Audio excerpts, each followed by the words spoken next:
5 ఏళ్లలో 109 సంఘటనలు, 120 మంది చనిపోయారు. రివ్యూ కూడా చేశారు. రాష్ట్రం మొత్తాన్ని కూడా భయభ్రాంతులు చేసిన సంఘటన పాలిమర్ విశాఖలో. అంతకన్నా ఫార్మా కంపెనీ చరిత్రలోనే ఒక పెద్ద ఘటనగా దీన్ని చెప్తున్నారు. ఇంకా మీరు గత గవర్నమెంట్ లో చేసినటువంటి తప్పిదాలు ఈసారి ఎట్లా రివ్యూ చేయబోతున్నారు? ఇంకా పరబ్బందీగా ప్రమాదాలు జరగకుండా ఏం చర్యలు తీసుకునే అవకాశం? ఇప్పుడు మీరు ఒకసారి డీటెయిల్స్ అని నేను ఇక్కడ మాట్లాడడం లేదు. 119 ఇన్సిడెంట్ జరిగాయి, 120 మంది చనిపోయారు. దీంట్లో మేజర్ ఇన్సిడెంట్స్ కూడా కొన్ని ఇటీవల కాలంలో జరిగినట్టు ఉన్నాయి. ఆ మేజర్ ఇన్సిడెంట్స్ మీరు చూసినప్పుడు ఏదైతే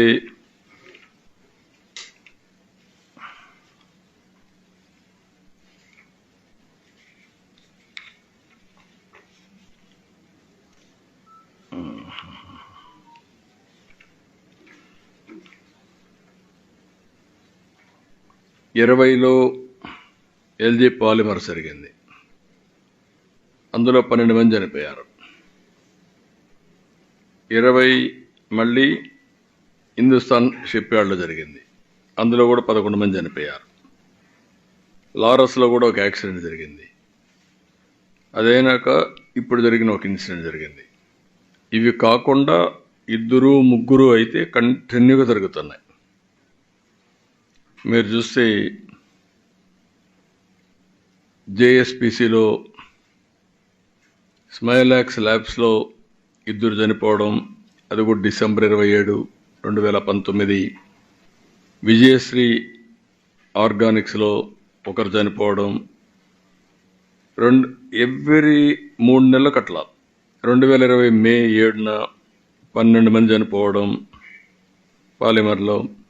2020 జూన్ 30 పరవాడలో బెంజిన్ గ్యాస్ లీక్ అయ్యి 2 చనిపోవడం. 2020 జూలై 13 పరవాడ జేఎన్పీసీసీలో అగ్ని ప్రమాదం ఒకరు చనిపోవడం. అదే మరి 2020 ఆగస్టు 1 హిందుస్థాన్ షిప్ యార్డ్లో 11 మంది. 20 సెప్టెంబర్ 21 అభిజిత్ పెర్రోస్లో గ్యాస్ లీక్. 21 డిసెంబర్ 29 రామ్కే ఫార్మాసిటీలో టాక్సిక్ గ్యాస్ లీక్ అయ్యి 2 చనిపోవడం. 21 డిసెంబర్ 25 పరవాడ ఫార్మా కంపెనీలో గ్యాస్ లీక్ అయ్యి 2 చనిపోవడం. ఇలాంటివి కంటిన్యూగా మీరు చూస్తే ఎవ్రీ 3 నెలలకు ఒకసారి యాక్సిడెంట్ జరుగుతున్నాయి. దానిపైన ఇచ్చిన కమిటీ కూడా ఎల్జీ పాలిమర్స్ అయిన తర్వాత కమిటీ వేయడం, దానిపైన ఆ కమిటీ వేశారు కానీ యాక్షన్స్ అన్ని నామమాత్రంగా ఒక జీవో ఇష్యూ చేసి వదిలేయడం, అంటే నిరంతరం జరుగుతూ ఉంటే దీన్ని ఫుల్ స్టాప్ పెట్టలేకపోయారు. ఇప్పుడు ఎట్టి పరిస్థితుల్లో ఫుల్ స్టాప్ పెడతాం. ఆల్ ఇండస్ట్రీస్ చెప్తున్నా నేను క్లియర్గా, you must have a SOP. చాలా క్లియర్గా మీరు రెడ్ జోన్ ఇండస్ట్రీస్ అన్ని ఫోకస్ చేయాల్సిన బాధ్యత మీ మీద ఉంది. ఒకసారి రివ్యూ చేసుకోండి మీరు మీ ప్రొసీజర్స్ అన్నీ. వన్స్ మీరు రివ్యూ చేసుకున్న తర్వాత ఇలాంటి సంఘటనలు పునరావృతం కాకుండా చేసే బాధ్యత మీది. ఆల్ ఇండస్ట్రీస్లో ఉండాలి. Particularly more focus on red జోన్లో ఇలాంటి ఇండస్ట్రీస్, రెడ్ కేటగిరీ ఇండస్ట్రీస్లో మీరు పెట్టాల్సిన అవసరం ఉంది. రెండోది మా డిపార్ట్మెంట్ కూడా నేను ఈ రిపోర్ట్ వస్తానే, రిపోర్ట్ రావడం ఒక యాంగిల్, డిపార్ట్మెంట్ కూడా ఒక ఎక్సర్సైజ్ చేయాలి. There is a data. 5 సంవత్సరాల్లో రాష్ట్రంలో ఎన్ని యాక్సిడెంట్లు అయినాయి, ఎక్కడెక్కడ ఫెయిల్ అయ్యాం, ఎంతమంది చనిపోయారు, అవన్నీ ఏ విధంగా స్ట్రీమ్ లైన్ చేస్తాం, డిపార్ట్మెంట్ రివ్యూస్ కూడా ఏ విధంగా చేస్తున్నాం. అదే సమయంలో స్ట్రిక్ట్గా ప్రతి ఒక్క వ్యక్తికి కూడా మేము చేసే సిస్టమ్స్ కానీ, ఆ సిస్టమ్స్లో వీళ్ళు ఇన్స్పెక్ట్ చేసిన రెగ్యులేటరీ అథారిటీ వచ్చినప్పుడు ఇచ్చినటువంటి రికమెండేషన్స్ అన్నీ ఎగ్జిక్యూట్ చేశారా లేదా, అమలు చేశారా లేదా, చేయకపోతే వాళ్ళపైన ఎట్లా యాక్షన్ తీసుకోవాలి, ఇవన్నీ చేసి యాక్సిడెంట్స్ అనేటివి వీలైనంత వరకు తగ్గించడం. జీరో అనేది వీలు కాదు కానీ వీలైనంత వరకు తగ్గించడానికి అన్ని ప్రయత్నాలు చేస్తాం.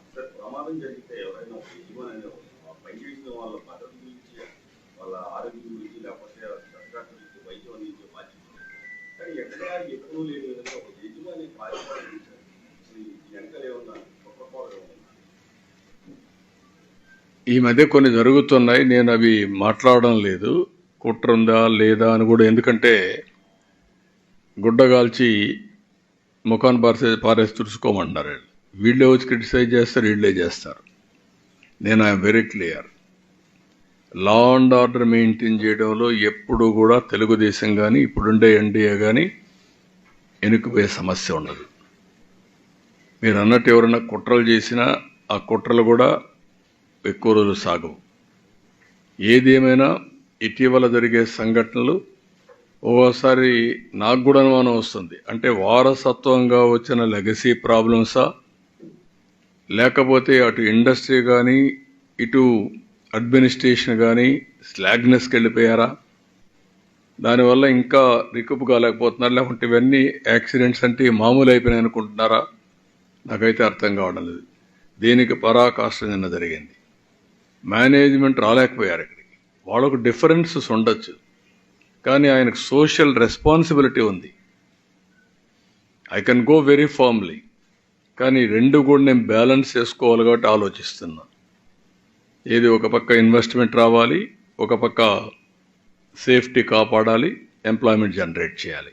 I'm very clear on that. లక్షల మంది కార్మికులు ఉండే ఈ ప్రాంతంలో మల్టీ స్పెషాలిటీ సేవలు లేవనేది గతంలో ముఖ్యమంత్రి గారు కూడా ఆయన చేసినప్పుడు ఇచ్చారు అని ఆ సంఘటన జరిగినప్పుడు. ఇప్పుడు కూడా లేదని కార్మికులు కూడా చాలా బాధపడతారు. అంటే రెండు ఉన్నాయి. ఒకటి ఇక్కడ కావాల్సినటువంటి ట్రామా సెంటర్ కానీ, లేకపోతే వాటి కాల యూనిట్ ఒకటి ఇక్కడ రావడం, ఇలాంటి ఒక హాస్పిటల్ కూడా ఇక్కడే ఫార్మా ఉంది, రేపు నక్కపల్లి ఇంకొకటి వస్తుంది, ఈ 3-4 బ్యాండిక్స్ ఉంది. ఇలాంటి ఇండస్ట్రియలైజేషన్ అంతా ఎక్కువ వచ్చే అవకాశం ఉంది. రెండోది ఫైర్ స్టేషన్ కూడా ప్రాపర్గా లేదని, ఇలాంటివన్నీ ఉన్నాయి. I'm examining everything. ఈ సేఫ్టీ కోసం ఇక్కడ కార్మికుల యొక్క సేఫ్టీ కానీ ఇమ్మీడియట్గా జరిగిన తర్వాత ఫస్ట్ హ్యాండ్ అంటే ఫస్ట్ ఎయిడ్ ఇవ్వడానికి ఏమేం చేయాలో అవన్నీ చేయాల్సిన అవసరం ఉంది. Will work it out. ఒక కాంప్రహెన్సివ్ డెసిషన్ తీసుకుంటాం. అన్నీ ఏదైనా సరే ఫస్ట్ రిపోర్ట్ వస్తానే యాక్షన్స్ అవన్నీ ఓడి చేస్తాం. రెండోది ఇమ్మీడియట్గా అనలైజ్ చేసి డిపార్ట్మెంట్ నెక్స్ట్ మీటింగ్ రివ్యూ చేసి ఇన్ఫ్రాస్ట్రక్చర్ స్ట్రెంగ్తన్ చేయడం, ఎక్కడెక్కడ ఇన్ఫ్రాస్ట్రక్చర్ని స్ట్రెంగ్తన్ చేయాలో ఇన్ఫ్రాస్ట్రక్చర్ స్ట్రెంగ్తన్ చేయడం. అదే సమయంలో మా యొక్క రూల్స్, రెగ్యులేషన్స్, రెగ్యులేటరీ అథారిటీస్ యొక్క ఇన్స్పెక్షన్స్ అవన్నీ స్ట్రీమ్లైన్ చేయడం.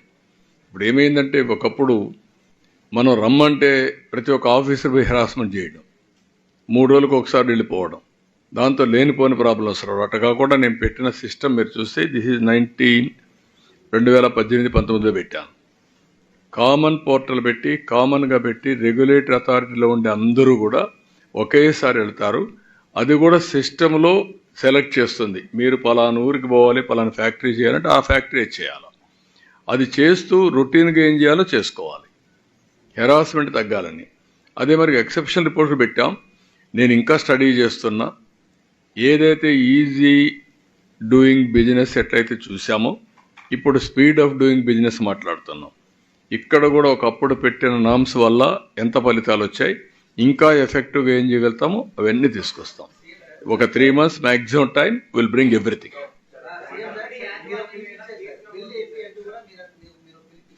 ఏది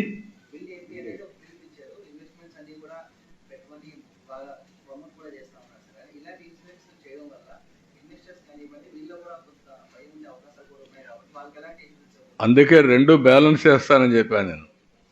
ఇప్పుడు 90%, 95% ఇండస్ట్రీ పెట్టిన వాళ్ళు బాధ్యత తీసుకుంటున్నారు. ఎక్కడో 1 or 2% బాధ్యత రాహిత్యంగా ప్రవర్తిస్తున్నారు. వాళ్ళకే నేను ఇప్పుడు చెప్పింది. 95% చేసిన వాళ్ళని I have to protect.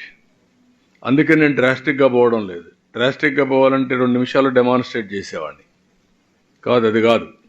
I want to respect them. At the same time ఎవరైనా సరే కార్డు పడేసి మేము ఏం చేసినా జరుగుతుంది అనుకుంటే I want to act.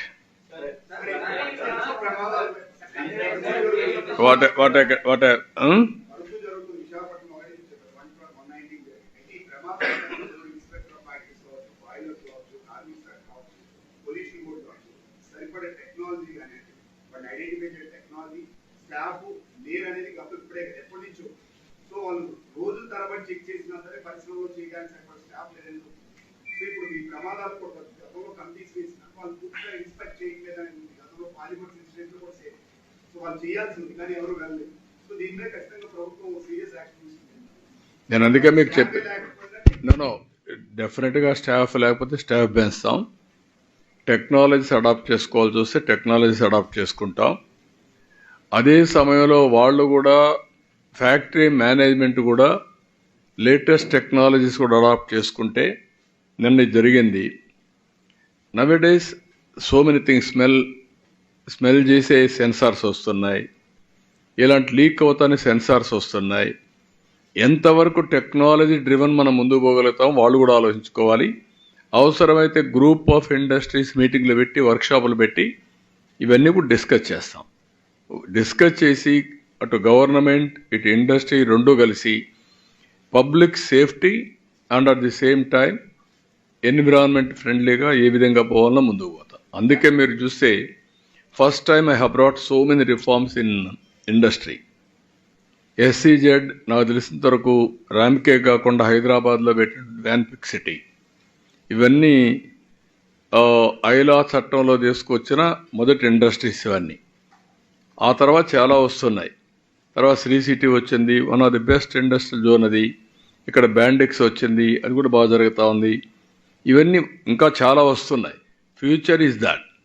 At the same time అందరం కలిసి పబ్లిక్ సేఫ్టీ కూడా important, employees safety is important.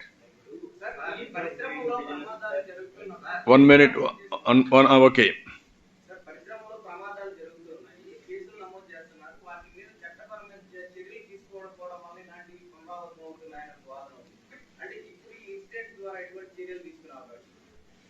నేనేమంటున్నానంటే మీకు ఒకటి చర్యలు తీసుకోవడం, రెండోది ఎప్పుడు చర్యలు తప్పు చేసిన వాడి మీద పగడ్బందీగా చర్యలు తీసుకోగలిగితే ఇది జరుగుతుంది. ఒక్కొక్కసారి మనం తీసుకున్న వాళ్ళు కూడా ఫర్మ్గా ఉండాలి, రైట్ పర్సన్ మీద తీసుకోవాలి, తప్పు చేసిన వాడి మీద తీసుకోవాలి. ఈ ప్రభుత్వం ఒకటే చెప్తున్నా, ఎవరిని ఉపేక్షించాం. అట్ ది సేమ్ టైం మళ్ళీ ఏదంటే చేసి ఇన్వెస్టర్స్ కాన్ఫిడెన్స్ పోవడానికి కూడా వీలు లేదు. బ్యాలెన్స్ మాది టైట్ రోప్, ఇది గుర్తుపెట్టుకోవాలి. ఇప్పుడిప్పుడే చాలామంది ముందుకు వస్తున్నారు ఇండస్ట్రీస్ పెట్టడానికి. వచ్చినప్పుడు వాళ్ళలో కూడా లాస్ట్ టైం 5 years ఒక్క ఇన్వెస్ట్మెంట్ రాలేదు. ఉండే ఇండస్ట్రీస్ మీద పడ్డారు వీళ్ళు. రెండోది ఎక్కడికక్కడ లూట్ చేశారు. మూడోది ఎక్కడికక్కడ సిస్టమ్స్ పనిచేయకుండా పర్సనల్గా వెళ్ళిపోయారు. అందువల్ల డెస్ట్రాయ్ అయిపోయినాయి మొత్తం.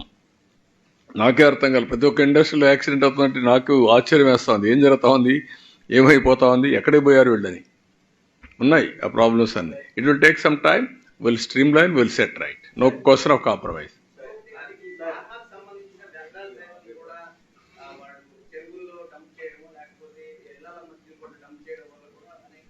నో, అవి జరగడానికి వీలు లేదు. I'm very clear. ఇక్కడ అడ్వాంటేజ్ ఉంది ఫార్మా ఇండస్ట్రీకి. అట్ ది సేమ్ టైం వీళ్ళు ట్రీట్ చేయకుండా ఇష్టానుసారంగా చేసి ఎన్విరాన్మెంట్ని పొల్యూట్ చేస్తే కరెక్ట్ కాదు.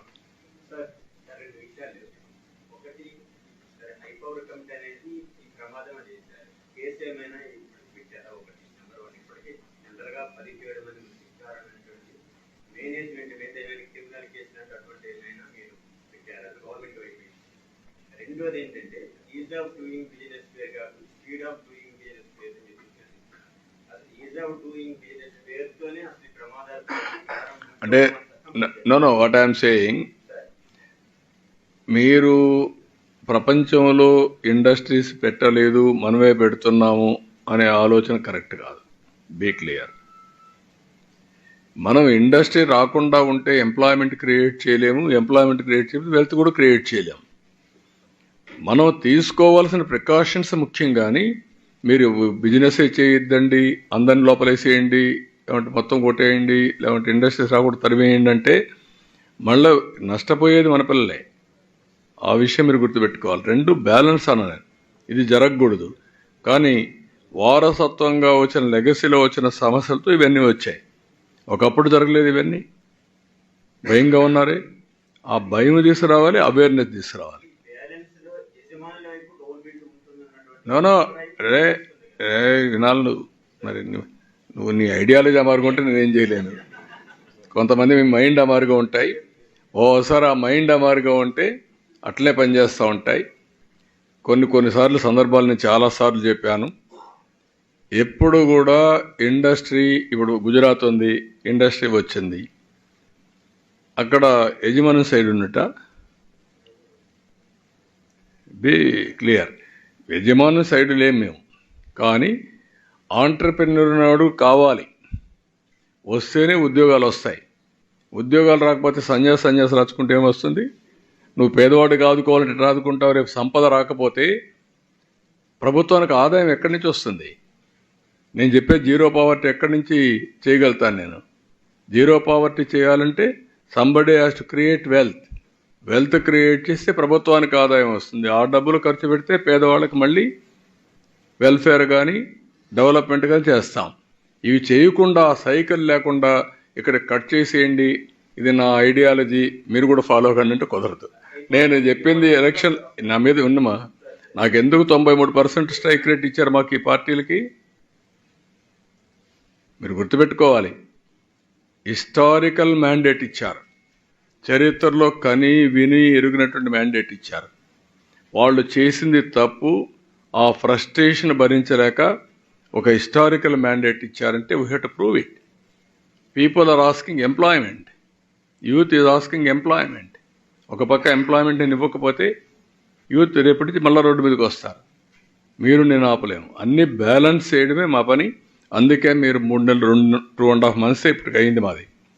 70 రోజులు 80 రోజులు అయింది. What you have done, you have seen. మరి